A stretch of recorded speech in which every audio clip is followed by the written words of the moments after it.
Hello, hello. In this episode, we talked about the different types of voices and how you can use those to become more successful.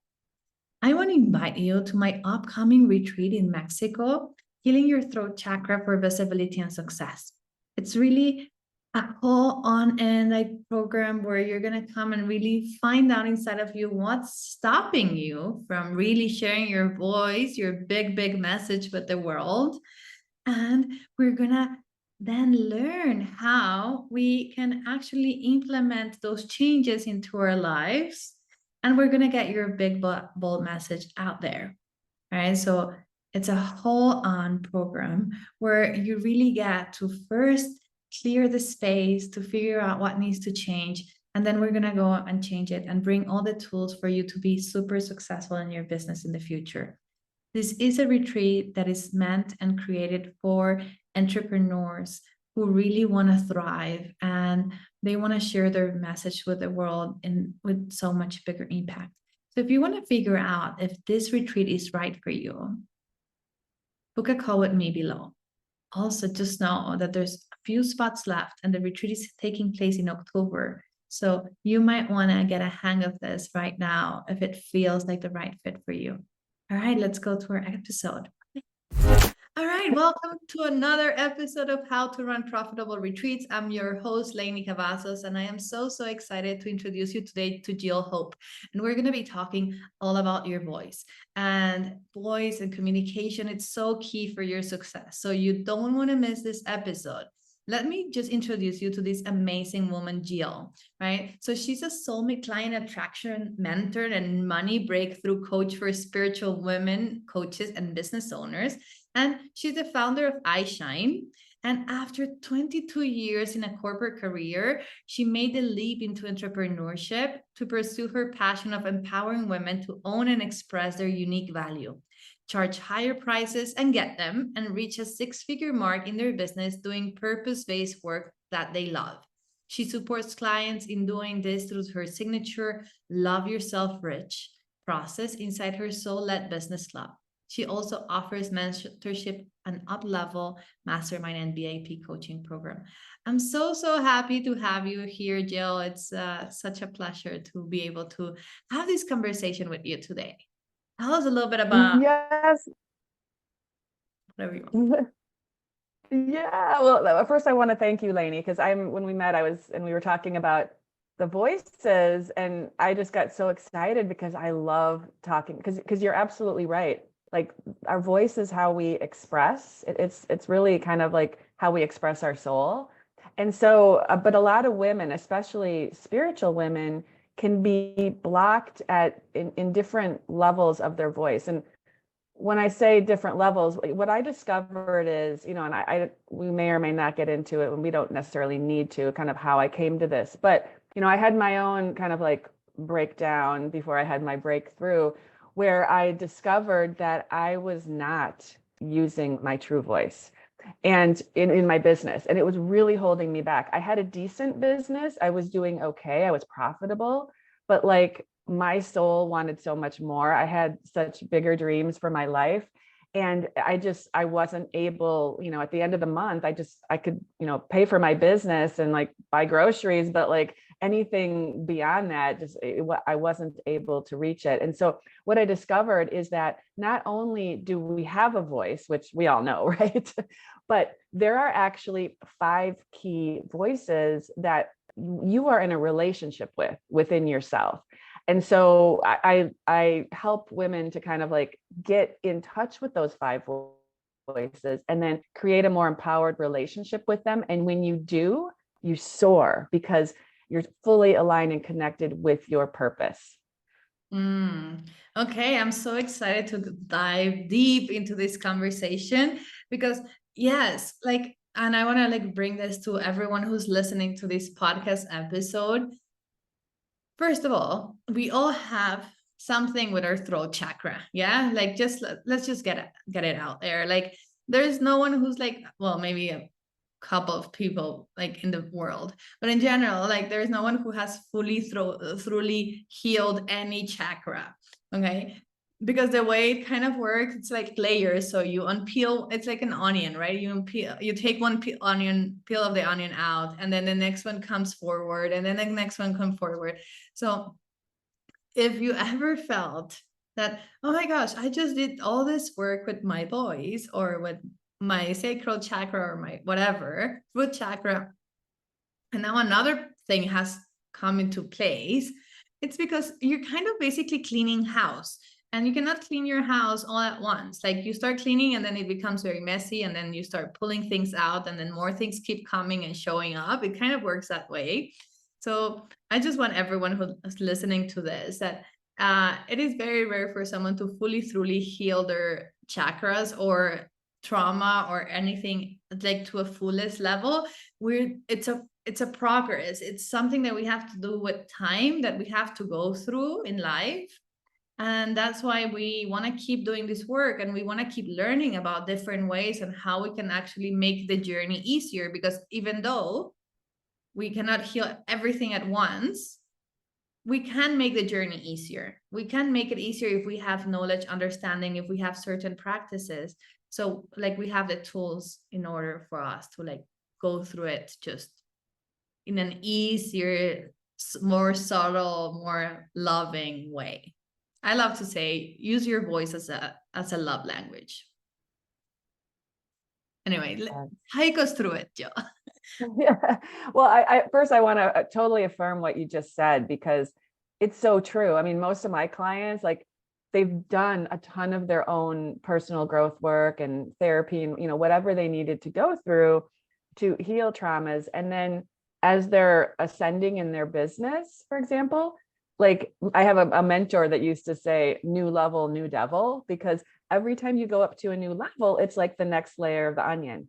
Like you're ready to now face that next thing. And my personal experience, and it could be different for everybody, but is that as you move forward in your life and in your business, and as you evolve, I think it gets easier. Some people are kind of afraid of it, like, oh no, I've been through all this, work, and it brings up a lot of like trauma and that kind of thing. But I think it gets easier and easier. And I almost feel, and I hesitate to say this, I'm not going to say it quite like that, but the voices, I feel, is a doorway to, I don't want to say like the shortcut, because it's not, but it's like when you know yourself and you're so solid in your sense of who you are and your sense of your worth and value, a lot of those things that you've been through, like how you defined your life, it kind of just, it dissolves, because it's no longer true for you. It just can't hold true when you know the truth about yourself. And so the voices help you really get in touch with the truth about yourself. So anyways, I love what you shared. I just wanted to tell you that. Thank you. Yeah, no, and it does get easier once you go up, because you have the tools. You've been there. It feels very familiar, even though it's different. It feels bigger, but then you already went through the last one, right? So it's like you kind of like you're building muscle as you go. Imagine if you got this huge, massive problem at the beginning of your business. It would be very hard for you to continue. Yeah. But if every time you have a problem and it looks a little bit bigger, actually it's for you, it will be smaller. It might look big from the outside, but really you have been like training for this.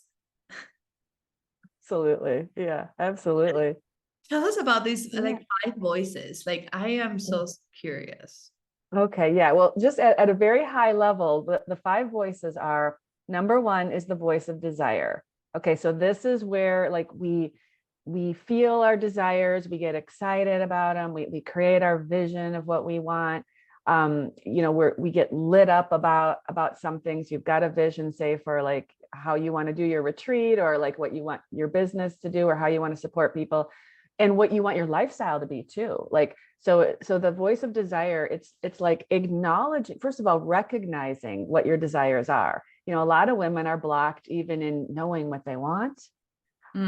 So like that is a part of the block with that voice. But then if you know what you want, there's another level of a block, which is around, are you giving yourself permission to have it? Like, are you letting your life get that good? And a lot of people get limited because, as you start moving up and creating more in your life and a bigger life, there you put a limit on how much you can have, how much good you can allow in. So that is all the voice of desire. So I that's the used to first have one. that, by the way, like the cap. There was a like The- there was 100K cap on my bank account. Whenever I reached it, huge expenses would come into my life and it would like empty up my bank account full. Like I had to do a lot of work behind that so I could actually like go through that. But it was crazy. Like immediately the moment I hit the 100K, boom, something like once I had to get my gallbladder removed just for the sake of like fulfilling this desire and this like this blockage. It's not fun.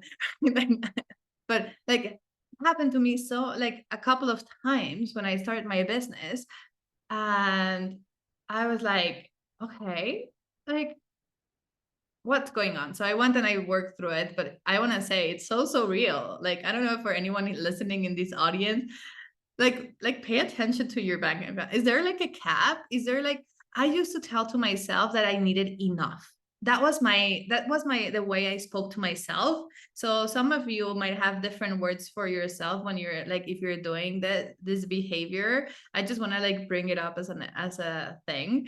But I used to tell myself I need enough. And I know a lot of people who are absolutely amazing. There are my friends and they're amazing like at what they do in their journey, and they use the word enough a lot. Like it's a thing. It's not just you. Yeah, just know that there's a lot of us who've been saying enough. So yeah, this is so interesting. Okay, I'll let you keep going.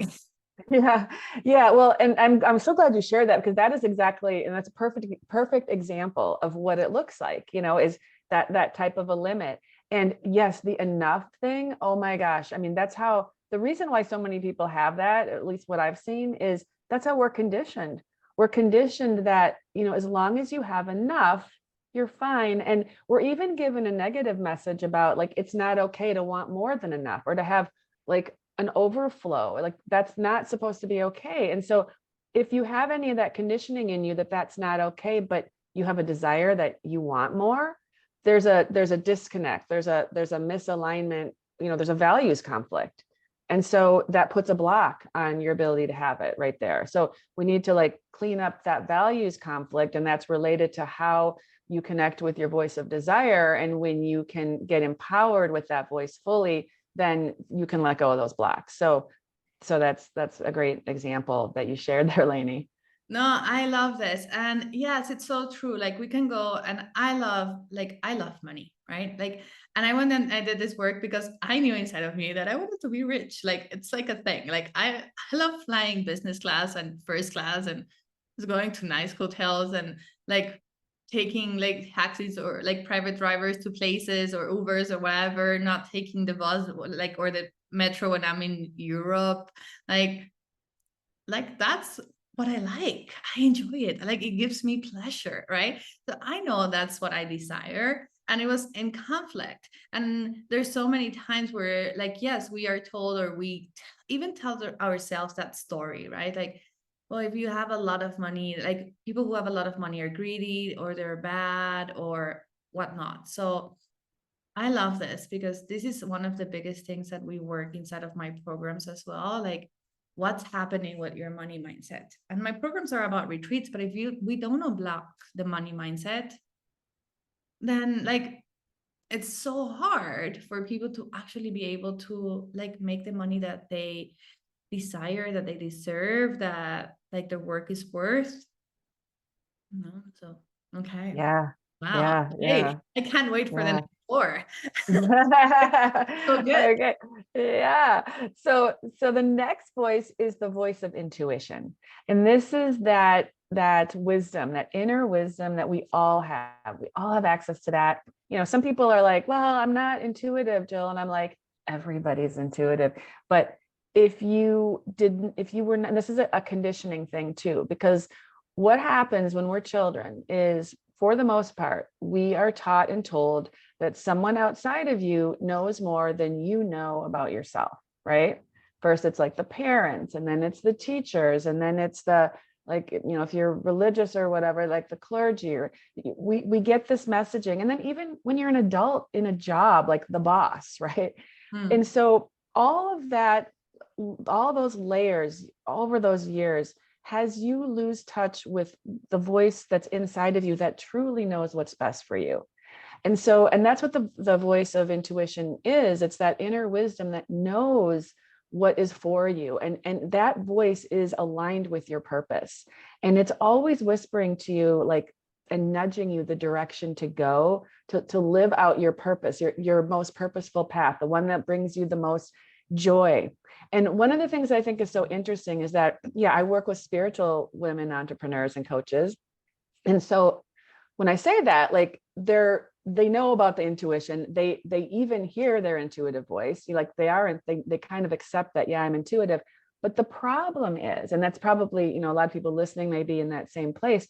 The problem is, you may be hearing it. Are you trusting it enough to take action on it? Or do you discount that voice? And here's the other problem that I see is, especially in today's world, we're bombarded by, like, we've got our phone with us, like it's another extension of our arm, right? Is our phone. And we're constantly looking at the screens, or we're on our laptop, or we're traveling and it's screen, screen, screen. And, or it's a podcast that we're listening to, and podcasts are amazing, but like, we fill our head and our eyes with so much incoming information that it's impossible to hear your inner messages, because they're quiet and they whisper all the time and they're gentle. And so if you don't give yourself a break to actually listen to your own voice, you won't be able to hear it, even though it's always there. And the last thing I'll say about this is that if you don't stop to listen, if you don't stop, just give yourself a pause from all the incoming, that is a block around receiving. Because listening to your intuitive voice is you're receiving, you're in a receptive place.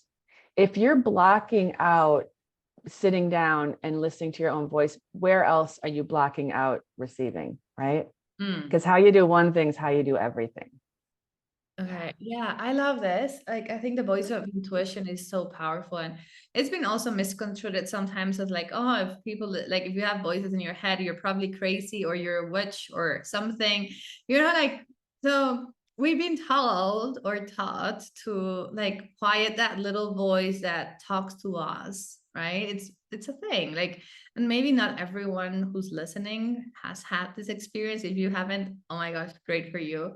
But the reality is that in general, like, we're always told not to really trust our gut, right? Like, to be like, to question it and be like, why is this, like, why am I feeling this way? And just like, or when like you feel like you should not go into a dark alley and you still go because that's the closest way to go home, right? That would be the way of like, you're getting goosebumps, you're like in front of that alley and you're like, well, I shouldn't go there. But you're like, well, that's the closest way home. So the logic takes over, your mind takes over.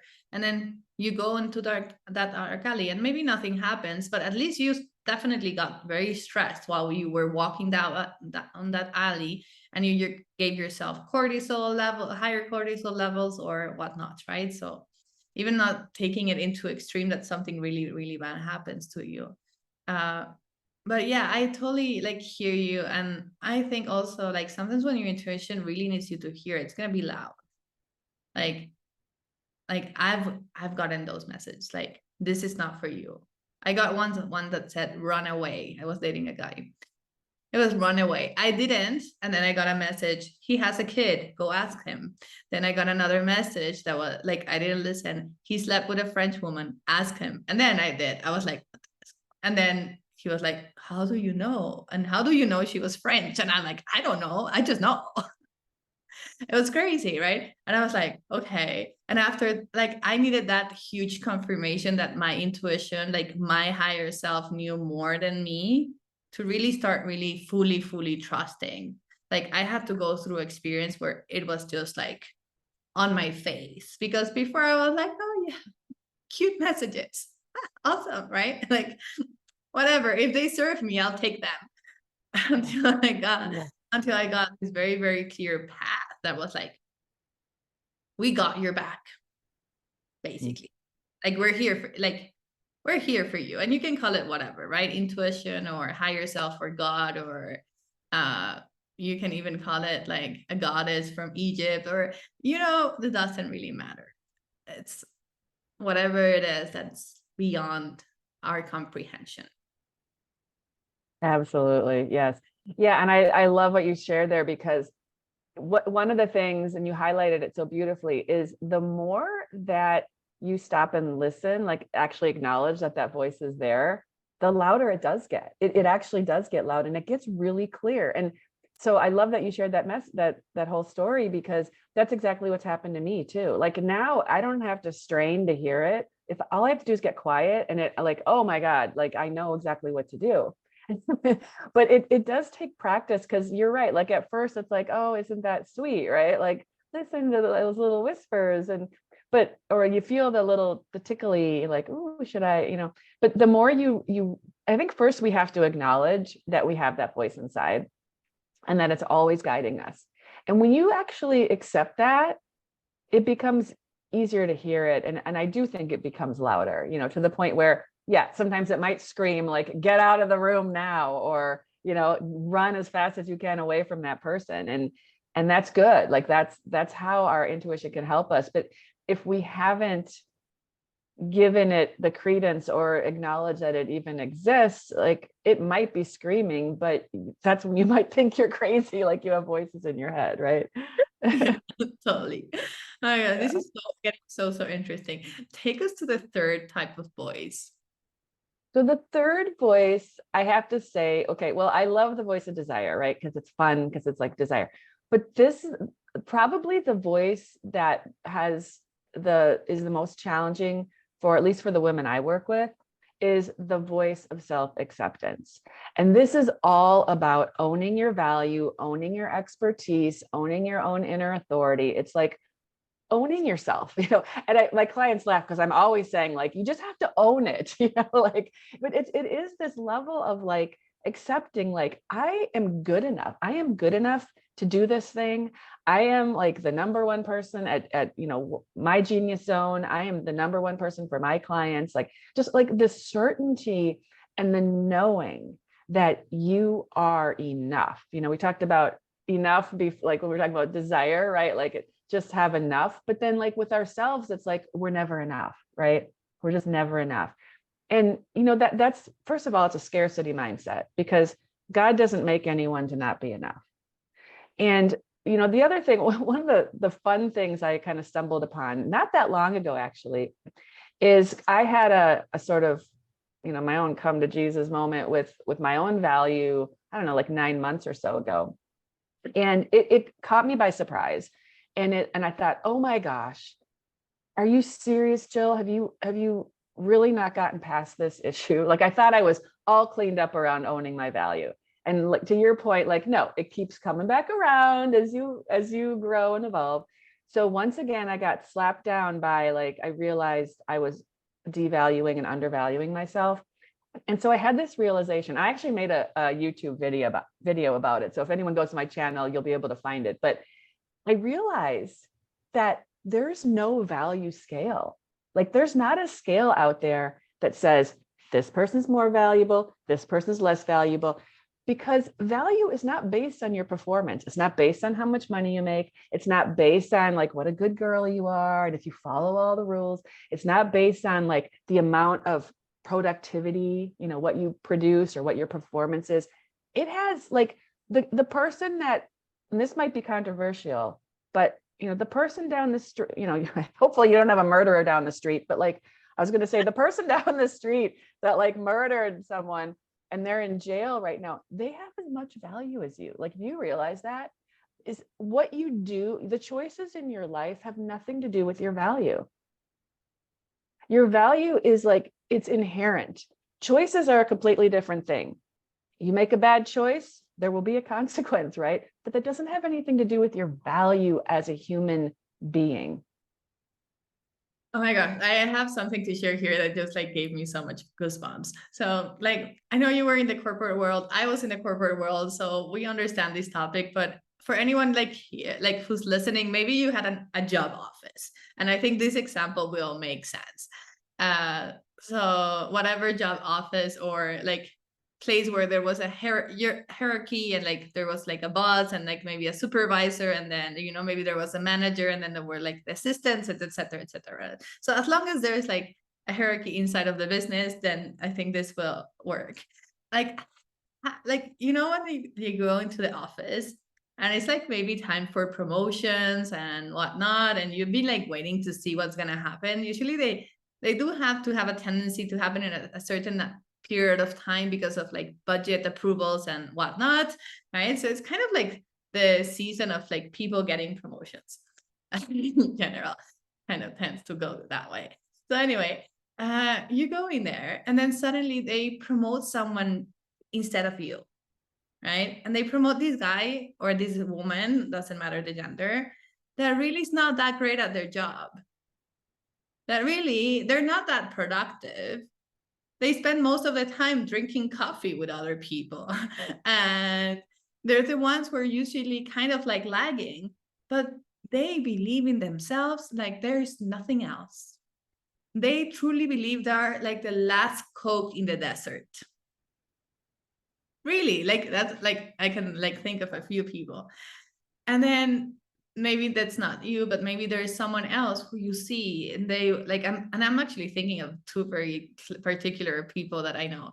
And I'm not gonna say their names just for the sake of like and then there's this other person who like might wake up at 3 a.m. to write emails and just schedule them for later on in the morning to automatically go out because she doesn't want people to know that she's working at 3 a.m, but she's working at 3 a.m. She is barely taking any coffee breaks. She doesn't really go and chat with other people. She's very much inside of her space, and she's doing so much work. She's achieving so many things. She has so much on her plate. And because she is good at what she does, she might not be super fast, but she's good. Like she's consistent. She keeps getting more and more work. And the other guy, because he can manage a certain amount of work and he's like always saying, oh my gosh, this is so much already. He's voicing it out. Then he doesn't get that many other additional projects inside of his like platter because they're like, well, he's doing this and he's doing it so well because like he keeps telling us, right? So I know it's like an example. I'm sure a lot of people can relate to this example in the space of like and it's not even you, but you see the difference between someone who really like values themselves almost to a point maybe of ego for sure. Yeah. Like taking it maybe a little bit too far down the line. And the other person who doesn't really value themselves because they don't. And it's not about if they're good or not good or whatever. It's just like they don't see themselves as like such a crucial piece. They're like, oh, well, I'm replaceable. I'm like, whatever.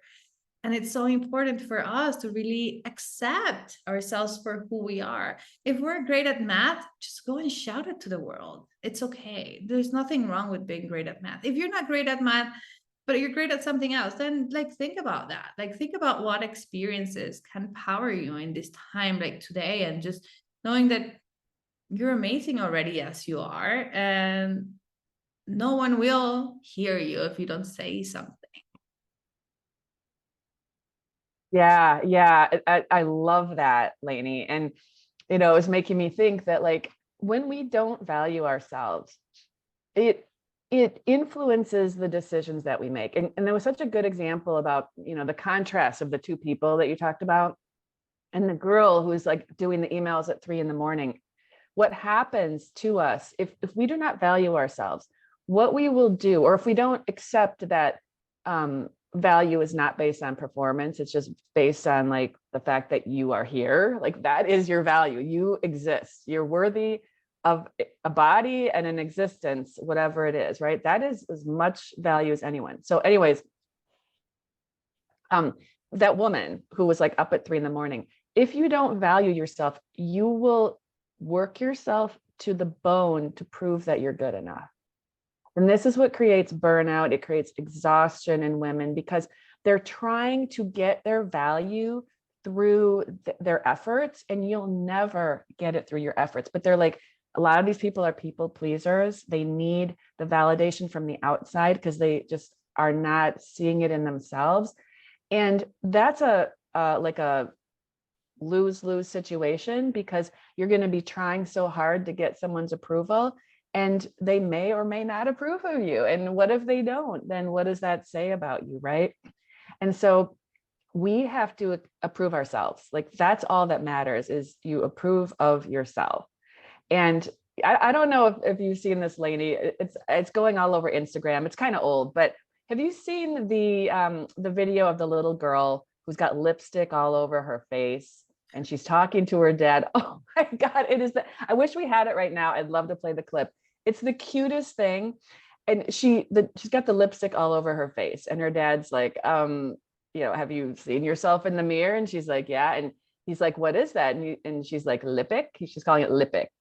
And he's like, oh, where did you get or he said something like, is that yours? And she's like, yeah, it's mine. And he's like, oh, he's like, did someone tell you could put it on? And she's like, or did you ask if you could put it on? And she said, yeah. And he said, oh, you did? Who did you ask? And she said, I asked myself. And I just love that, because I'm like, yes, girl, that's you approve of yourself. You ask yourself, and then you say, yeah, you're good enough. Go do it.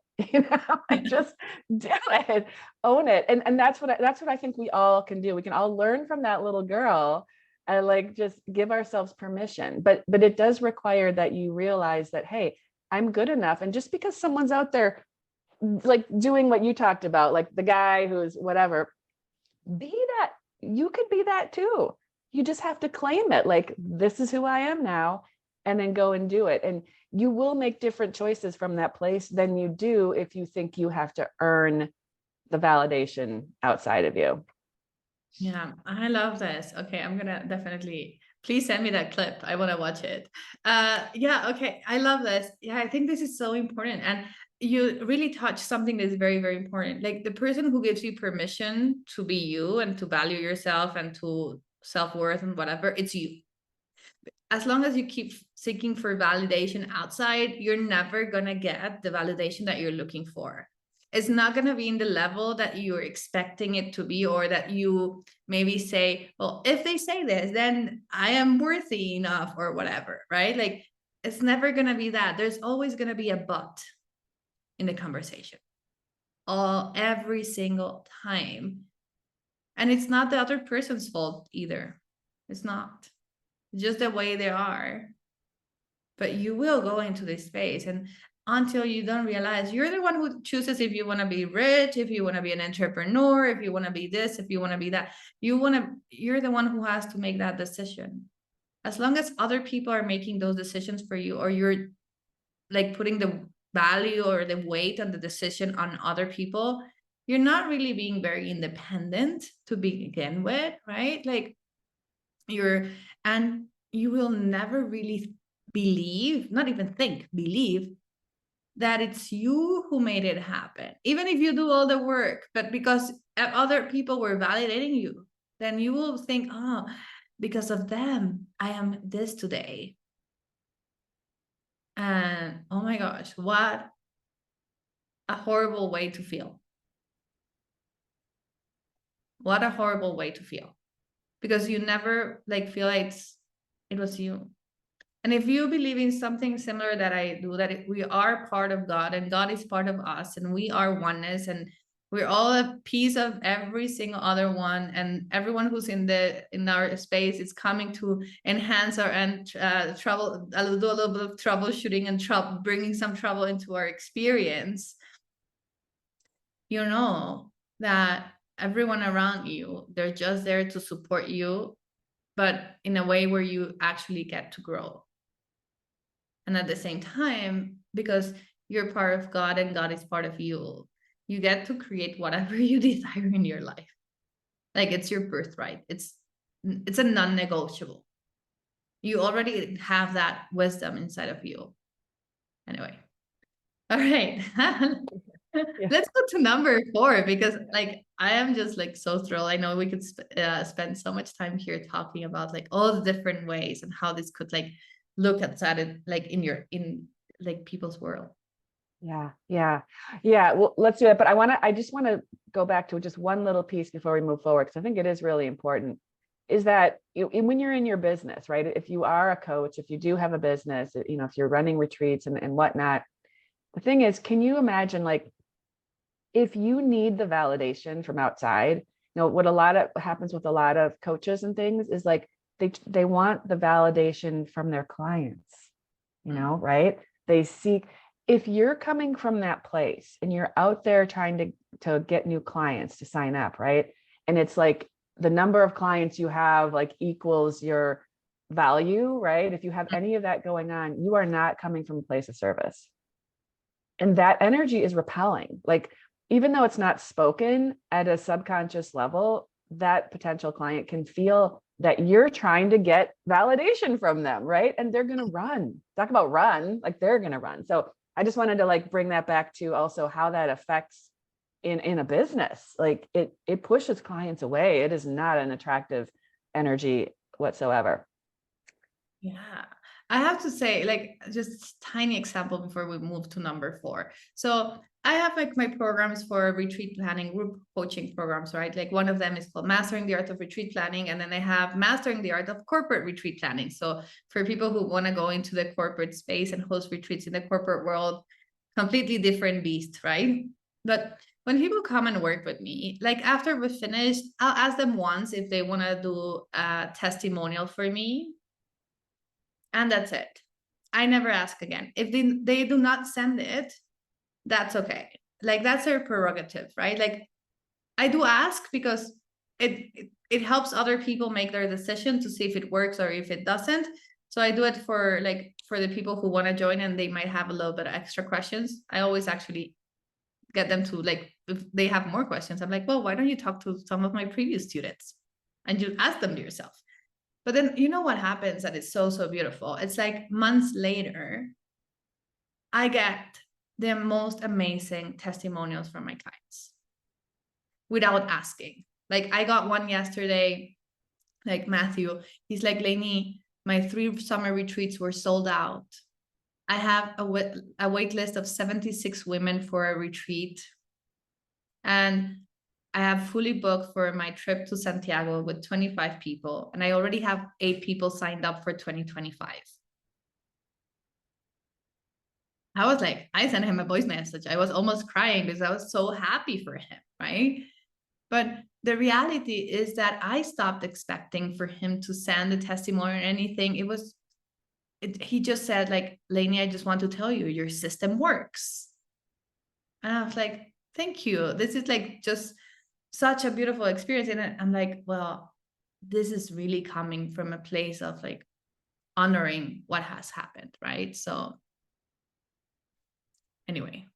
Yeah, that's beautiful. That's beautiful. Yeah. So we get Yeah. to show up and then like people will come back and like be grateful to you. You don't have to be seeking for it, right? You don't have to be like, do you like me? Do you like me? If they like you, they're going to tell you. Yeah. Yeah. If they know how to Yeah. communicate anyway. Hopefully you're hanging around people who likes to learn how to communicate. Right, exactly. Yes. Yeah. And if you're wanting to run a retreat, hopefully you do know how to communicate, because that's going to be a big part of it, right? Oh yeah. Yeah. Well, so the next voice, if we move into that, is the voice of trust. And sometimes I don't even really consider this a voice, because the voice of trust, it runs through all the other 4 voices. Because like with desire, for example, excuse me, you have to trust the desires that are handed to you, from God into your heart. Like you have to actually have a level of trust to be able to accept your desires and then give yourself permission to like go out and create that. You have to have a level of trust with the voice of intuition, that, you're hearing your inner voice, that that if you take action on it, that everything's going to be okay, and you've got to have a level of trust there. With the value, you've got to trust that just being born is enough. Like that's enough.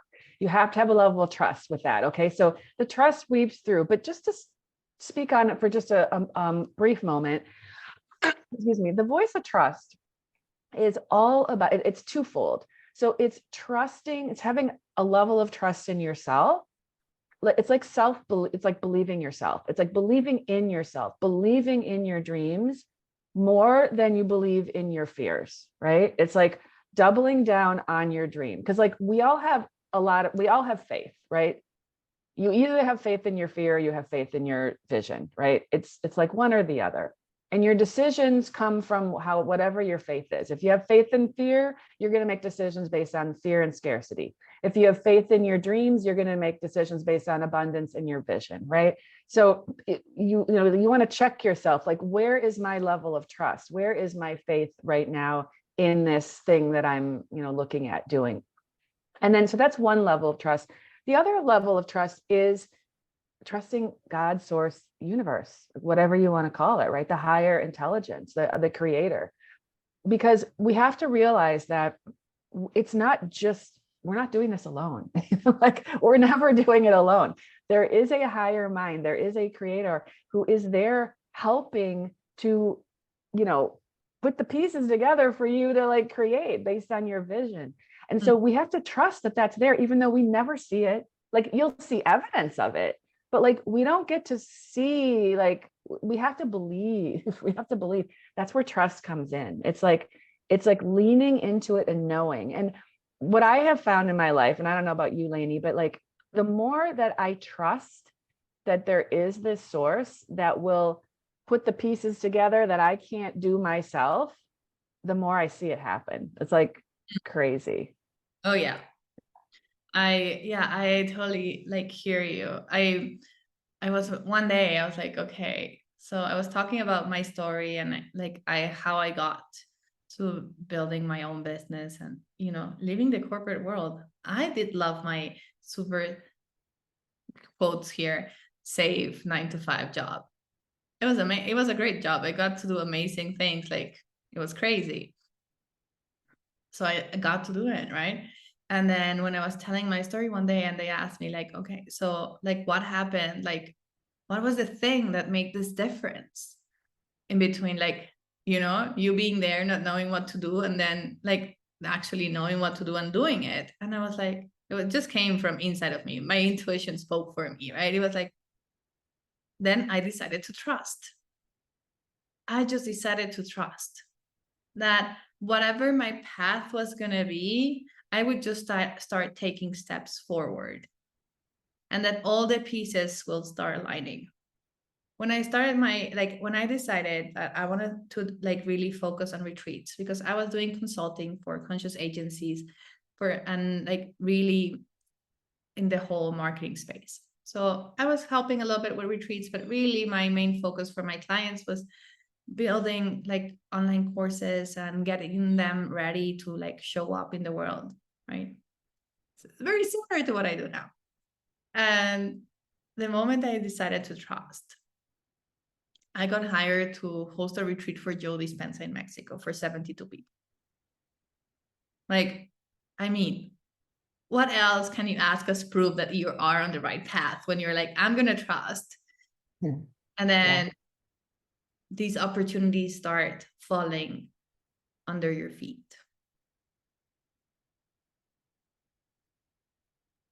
So trusting is so powerful. It's related closely to surrender. And I talk a lot about surrender when we talk about the voice of trust, because you have to, like, you don't know, right? You have to let go.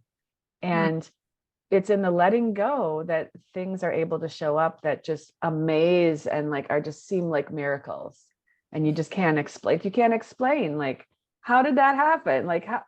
But it did, and it's because you let go and you let God. I mean, I know that's like kind of cheesy, right? But like, it's true. It's people say that because it's true, So yeah, it's beautiful. But we have to learn to trust, because for many people, like, our trust is very shaky because either we've let ourselves down in the past, so then we don't trust ourselves, or we've been let down. And so for many people, trust that's a bridge we have to like rebuild for ourselves.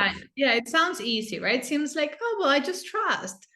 The reality that it definitely has so many layers, and you might have trust in a certain aspect in your life, and then you have no trust in another one. And sometimes no in a different aspect of your life, right? Like, it's not like I don't think also trust goes really as a blanket on top of everything. Like, yes, there's a point where you can just trust everything, but in general, it's very like there's like all this like, do you trust your like relationships? You know, do you trust men? Like, there's so many different layers into it. So you want to also like be okay. Well, I'm like, for me, I'm able to surrender a lot in my business, in certain pieces of my business. In other ones, I still want to control it. Right. So we want to figure out exactly that space where like we become just conscious and aware that it's happening, and we decide if we want to change it or we want to keep it. Right. If it's a priority to change right now or not. Sometimes we also go into this overwhelm of like, we're trying to fix everything all at once, and we just get tired, burn out, and well, we basically just hurt each other or ourselves. Yeah. Yeah. Yeah. I mean, that's part of like trusting, is trust that you'll do what is right for you in the moment. And if that means you pause and you stop, then that's what you do. I mean, I was planning to promote something that I'm super excited about just next week, starting Monday. And I just decided this morning, I was reflecting in bed before I got up, and I'm like, I'm going to push it back a few days. Like I needed more space. I just want to move through this in a more spacious way. And I have to trust that that's right for me, you know, and I have to listen to that. And so that's what I believe. And I'm doubling down on the fact that it's right. It's like right to push it back. But yeah, sometimes, you know, we have to be aware of like what we're capable of, and, you know, trust that it's still going to work out, even if you change the rules for yourself, you know? Yeah, exactly. Oh my gosh, I love this. Okay, let's go to the last one because I can. Okay. You're going to love the last one, Leni, because we've kind of already mentioned it. You mentioned it at the beginning. And it's kind of a weird, like, it doesn't seem like it fits in the voices, but I'll explain how. So it's the voice of money, right? But here's the thing. The reason I single out money is because with women, like, we can be all buttoned up in all these other areas, and then we could be an absolute, pardon my French, but like shit show when it comes to money, right? Like, Yeah. we're all over the place because we've gotten so many messed up messages about money. And so we all need, I don't care if you're making, you know, $10 million a year, or if you're making $25,000 a year, or anything in between. You can have money issues at all of the levels, you know. Oh yeah. And, right. And so it behooves every single person to work on your relationship with money, because if you have a disempowered relationship with money, and when I talk about a disempowered relationship with money, what I really mean is, it's not so much how much money you have or how easily it comes in necessarily. It's the way in which you make money. If the way in which you make money is exhausting to you, or if it requires that you work with people who exhaust you in order to make that money, or if it leaves you feeling resentful in any way, or if you're making money out of safety issues, like you have fear of like, you're not safe unless you make a certain amount of money, then money controls you. Like, I'm sorry to say. And that's not an empowering relationship with money. We can be in a place with money where like we're having a love affair with money. And I don't mean in a greedy way. I mean where it's a relationship. Like, you are a good steward of your money and your money takes care of you. And it's like, and it can come in easeful ways, easy ways, ways that feel like you're in flow, versus I gotta get, and I gotta try, and I gotta and so that's kind of what the voice of money is. It's like finding your path of ease when it comes to money. And wouldn't we all like money to just flow in and out of our lives, like with great ease? Yeah. So for me, I think this is so important, right? Like, I love money, right? And I went to this like a summit, and there's this guy. He's very famous. I forgot his name. I'm like terrible at names, so he will have to forgive me. And he just like had us like shout like, I love money and love it, money loves me. And then also it went to like sex and like a bunch of other stuff, right? So, and he's like, every day you should just shout to the world, I love money and money loves me. I think it's very, very important to just start bringing on that kind of like mentality. And like, this is an easy way. Of course, there's like so much more going on underlying than that. But if we're like kind of like, in a way, bypassing the other thoughts, like when, you know, when you have a thought about like scarcity, you're like, oh, I want to be rich. Like, it's okay. It's fine. Right. And figuring out, how do I feel when I tell myself I want to be rich? Like, what does it feel in your body? For me, before, I felt like a little bit like, yeah, right. And now, like, I can tell you, my heart just lights up every time I say it, because it's a true desire. It's something I really, really want to achieve. And I know that I'm also going to do it in a way where I'm impacting the world in a better way. And I'm actually helping people make more money. So, like, me making money, it's great, because that means that other people are going to be making more money. And more people with more money in the world that are conscious and are aware of how you can actually use money for the good. It's better than more people without money thinking that like life is horrible. I mean, like, if I get to choose, I'd rather have more good-hearted millionaires and like good-hearted poor people. Just because, not for me, not for like for my like space, for them, right? For the space of like, you get to have a life where there's more freedom, where you get to help more people. If I didn't have like a financial stability and space for me to create more and all this kind of pieces inside of my business, I would not be able to help people when I felt like it, right? I would be thinking, well, he's taking away from me. If I give this person, then I'll have less. Or if I take from them, they'll have less, right? All this limiting beliefs that come through us with money that are like so huge.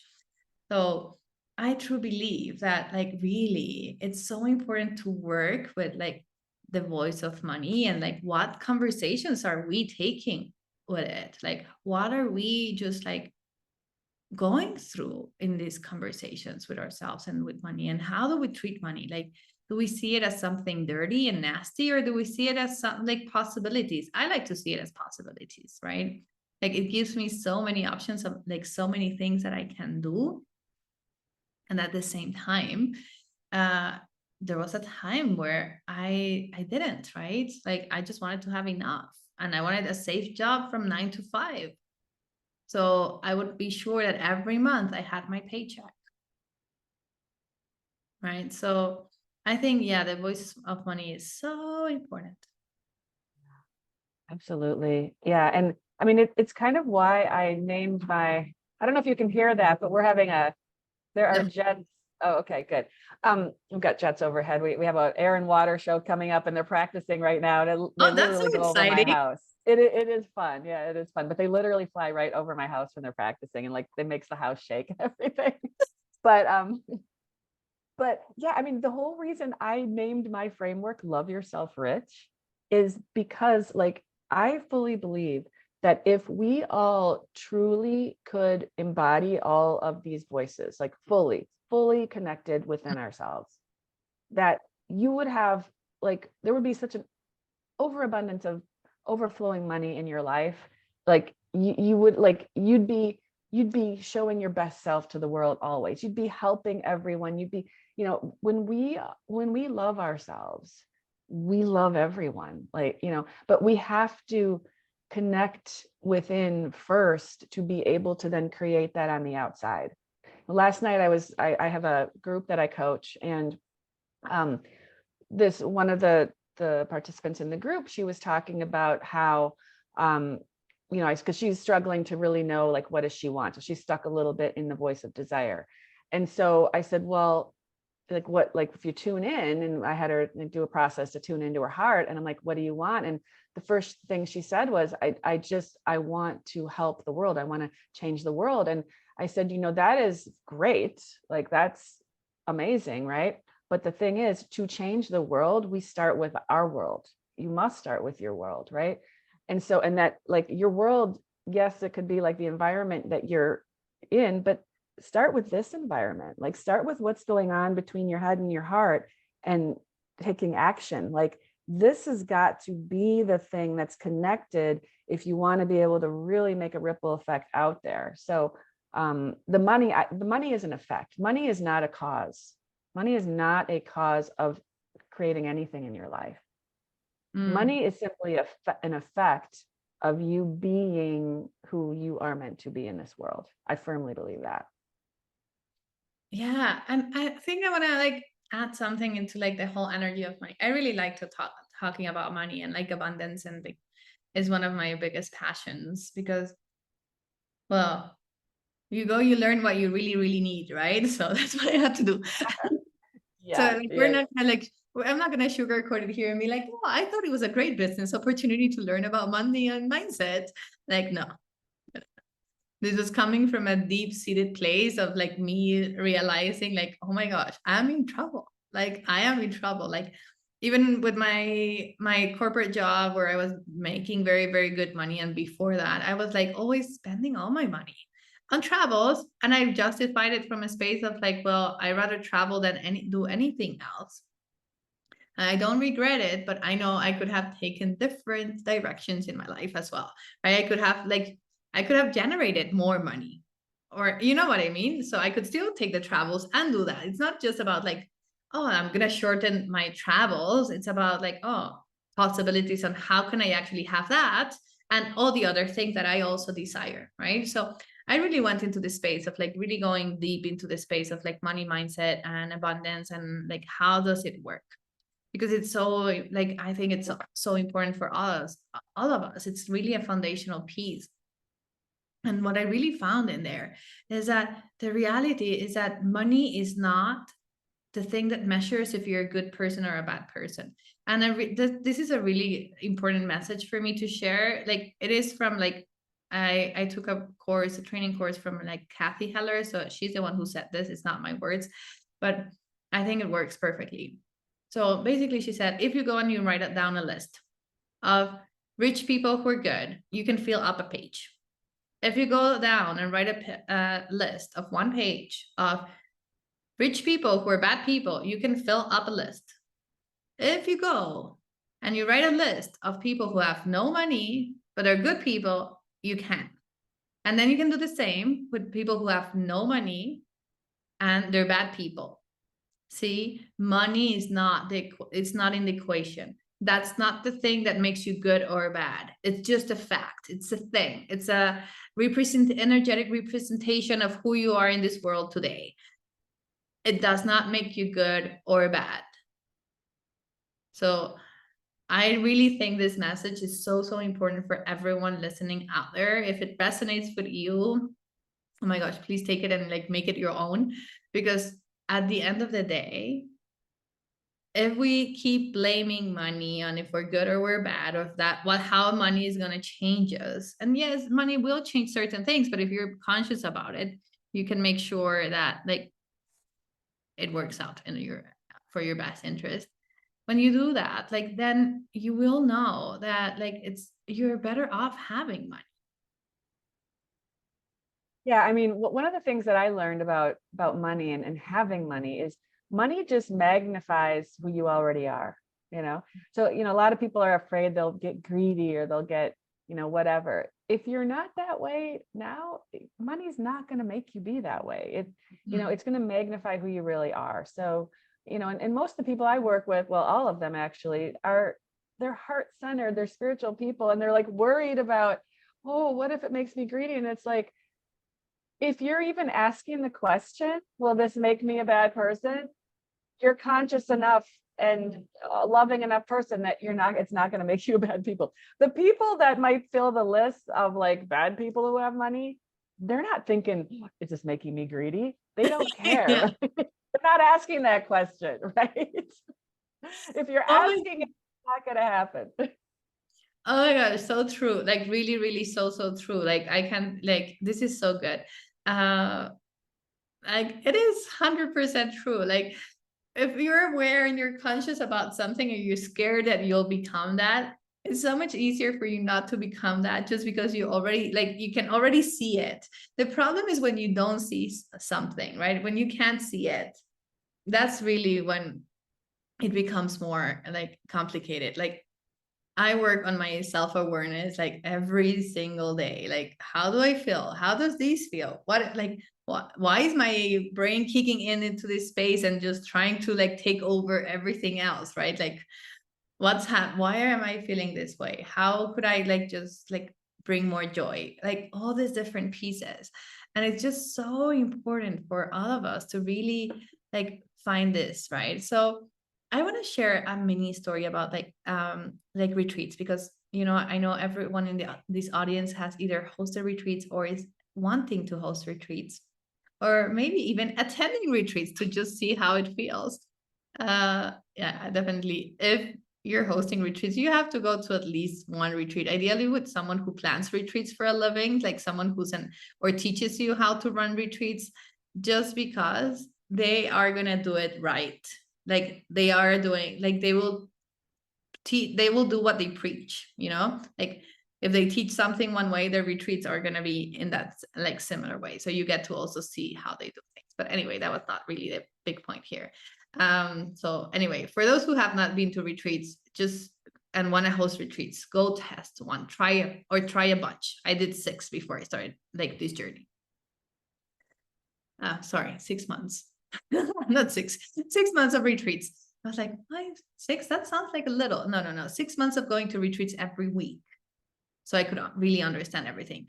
And though you don't have to be like me, I tend to go overboard with everything, so don't do that. But like, really, I want to share this. Like, a lot of people in the retreat industry really kind of like plan the retreats in the space of paying for the trip.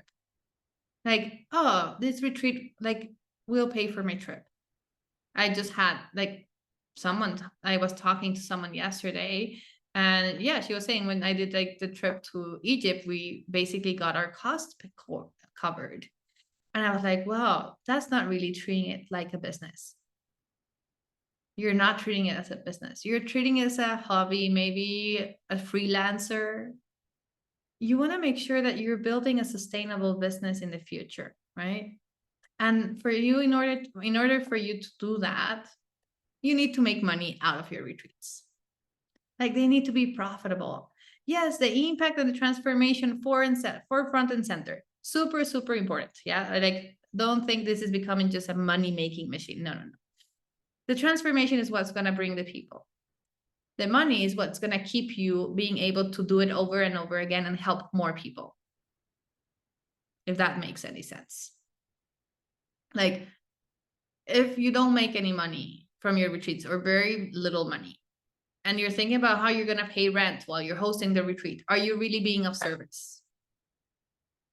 Are you really serving the people there who paid? If you're already thinking where you're going next on your holiday, because this barely made you any money, so it just covered for your like travel, so now are you really serving the people? If you do an amazing retreat that changes people's lives, and this is one of the cases of one of the retreats I attended in this like 6 months pre, and they barely broke even. It changed my life, that retreat, honestly. Out of all of the retreats I've been, I think that one was the strongest one. What happened? They never did it again because they broke even. So how many women were left out from this transformation because of it? I mean, I was so upset. I built a whole business for retreats based on that. I just couldn't believe, like, it changed my life. And then there was not going to be more retreats of this because they didn't know how to run a business as a spiritual entrepreneur. It broke my heart. It also made me angry, if we're being very honest here. So it's important to be able to really have that voice of money and have a good relationship with it, because it's going to help you help more people. Anyway, so this is my small speech for people. Yes, go make money from your retreats. It doesn't matter if you come into one of my programs or not. Just make sure you are really budgeting for success. really make sure your pricing, everything is done properly, that you are really considering a profit. And of course, well, you know where to find me if you want to find out more about it. But now let's just let's do a little recap of these 5 voices. So like everyone who's listening can be like, oh, okay, all these voices come now together. Yeah. Okay, perfect. Yeah. So the first voice is the voice of desire. This is all about, owning your desires, accepting them, and giving yourself permission to have them, knowing that they're there for a purpose. The second one is the voice of intuition. So this is that inner wisdom that you have, being able to hear it, and not only that, but trust it and take action on it when it feels right. And then the third voice is the voice of self-acceptance. So this is all about owning your value and owning your expertise and your authority, and like knowing that your value does not come from your performance. It comes from just simply the fact that you are here. And then the fourth voice is the voice of trust. The two areas are trusting yourself, like having that belief in yourself, and also trusting the universe, source, God, to back you up, to help you create the vision that you have in your heart. And then the last voice is the voice of money, because as Leni beautifully explained, like if you've got a business, but you're not like profiting from it, you either have a hobby or like you're probably going to go back to a job, because we need to make money. It affects all areas of our life. But if you have your voice of money that is disempowered in any way, that is going to keep you making decisions like running a retreat just to cover your costs and pay for your own travel, for example, that will not serve you. So when you can connect in your relationship with each of those voices within yourself, and you can create a more empowered relationship in those 5 areas, that is when you will start feeling a deeper sense of self-love. I mean, that really is what it comes from. And from that place, you express out into the world through the decisions you make, the actions, your intentions, all of that are now coming from a new place, which means you're going to be creating new results in your life. And that's what we want. We want to grow and evolve and expand. So that's my summary. I love this. Jill, so I know you have a surprise for the people in this audience about this amazing free event. So tell us more about that. Like just everyone knows, like the links will be down below in the caption. So you can like go and like sign up for this amazing thing, but tell us a little bit more about it. Yeah, it's super awesome. It's the second time I'm doing it. And it's the last time I did it was almost a year ago. And I can't believe I've waited so long, because it's just so fun. And I got so many amazing positive comments about it. It's called Magnetize High Paying Clients. It's a 5-day mini workshop. No, it's not 5 full days. It's 1 hour for 5 days in a row. Okay. So easy to fit into your schedule. And what we cover 5 different areas in each of the 5 days. So the first day we are talking about igniting your inner money magic. So some of the stuff we're talking about with the money voice is what we're going to be looking at on that first day. We're helping you get aligned within so that you can attract the ideal clients and the income that you ultimately want, that your voice of desire wants to claim for you, right? So we do that on day 1. Day 2, it's all about discovering your millionaire mindset. And I love this day because I talk about the differences between having a middle class mindset and a millionaire mindset. And some of the things that you'll discover are kind of shocking related to these 2 mindsets.